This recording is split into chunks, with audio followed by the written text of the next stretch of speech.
everyone, welcome back. What is a stock market, you ask? Well, we asked the same thing. Who did we ask? We asked Google, Godfather Google. And what did he say? Well, he was like, it's a stock exchange. We're like, okay, elaborate, Godfather.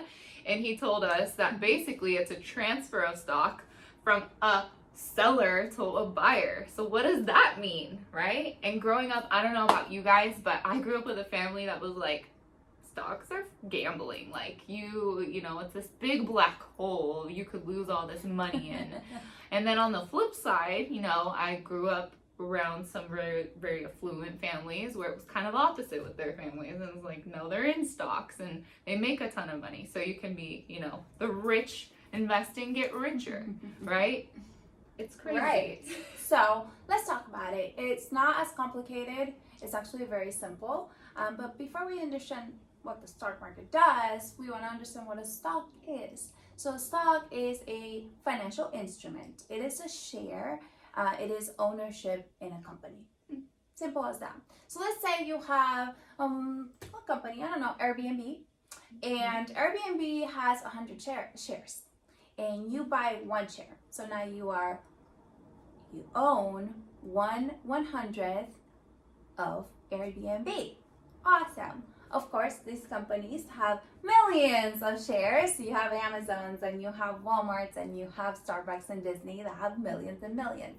But that is the idea. When the stock goes up, or where the company goes up, then the stock goes up. The price of the stock goes up with it. So that's the general idea. Mm-hmm. Why do companies do this? Companies do this to raise money, to raise capital. And it's something that they do because it takes very little effort. So they want to be able to bring in money so that they can continue their business and continue providing their products and whatever it is that they do.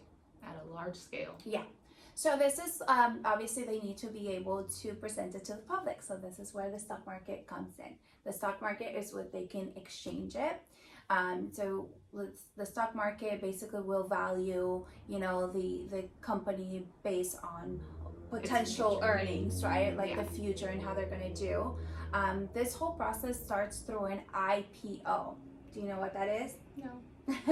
It is an initial public offering. And so what an IPO basically does, it takes a business that is private and into a public business. So it's publicly traded.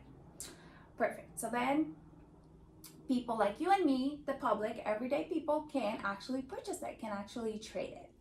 At this point, you know, this is where most people get a little bit nervous and scared, because what happens is the price will fluctuate. It will change. And it changes for different factors, based on company earnings and based on different things. Like politics can have an effect. You know, just chatty, like when there's a lot of commotion about something can have an effect. Lawsuits can have an effect. Yeah. And so people get nervous because you may think you know it's going to go up, or you may think you know it's going to go down, and then it just simply does the opposite. So just to break it down and keep it simple for you guys, what happens is supply and demand. You know, when there's a lot of people that want to buy it, of course, what's going to happen? It's going to go up in value. It's going to go up because there's a high demand. Right. When people want to sell it and want to get rid of it and they just don't think it has a future, then it's going to go. That's when you buy low. It's going to go down. And so that's a simple supply and demand of how it works. Yeah. So, I mean, why would you even want to invest in the stock market? Well, for that reason, when the stock market goes up, right? And historically, we've learned that that's where you make the most money, is having your investments tied to the stock market, right? It's the biggest return you can get on your money over time. And, you know, of course, we want to be careful of the risk involved, which we both are very concerned about with our own portfolios, but we're not here to be subjective in any way. And so really how you can get started is just opening a trading account. And we like companies that have been around for decades, which are, you know, like Ameritrade, Fidelity, Vanguard. Those are great companies to get started with.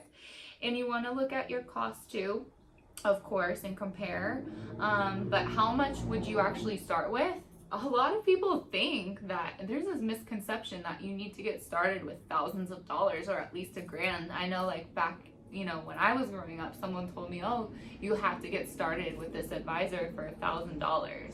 And I didn't have it at the time. And you're like, I don't have $1,000. Yeah, I was so young. So it was like, okay, how many chores do I need to do? You know, like, and that's really a misconception, because you can go in and be a share, you know, own a share, like Gemma was saying, for, you know, about $20.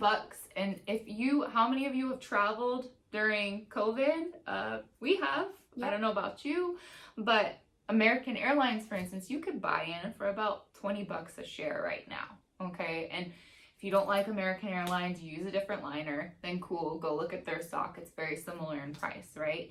And, I think that also too, many people buy into the stock market based on price when, you know, you have to look at your values too. At least we believe so. You don't have to believe the same thing, but if you want the world to look greener, be a greener planet, then don't invest in companies that are actually hindering our world, right?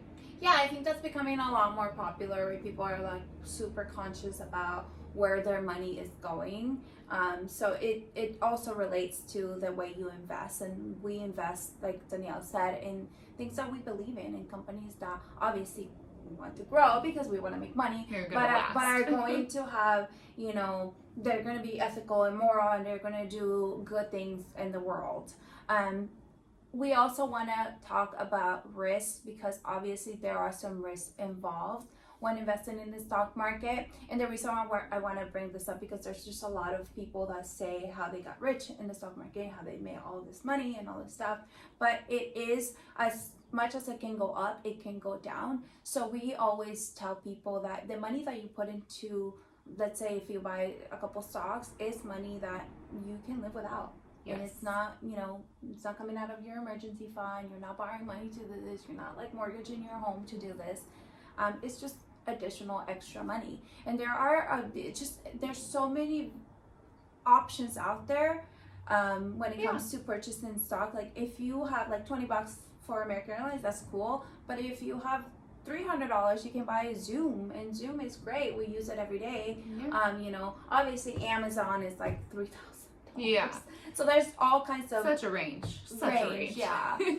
But you know, diversifying your portfolio is great, right? Because one stock might go down while the other one is up, and it balances out, right? And that's a whole nother thing. You can, instead of just having a stock, you know, get into buying multiple stocks together, right? And I think some principles we've learned from people over time, you can kind of tie in here too with buying into the stock market is, you know, if you can't buy it twice, then don't do it, right? Back to what Gemma was saying about, you really don't want to be emotionally tied to this money. You don't need it. It's for you to just, you know, experiment with your different companies you like. And we hope that this information helped you. We're so excited to bring you more next time, so stay tuned. We'll be posting every Sunday.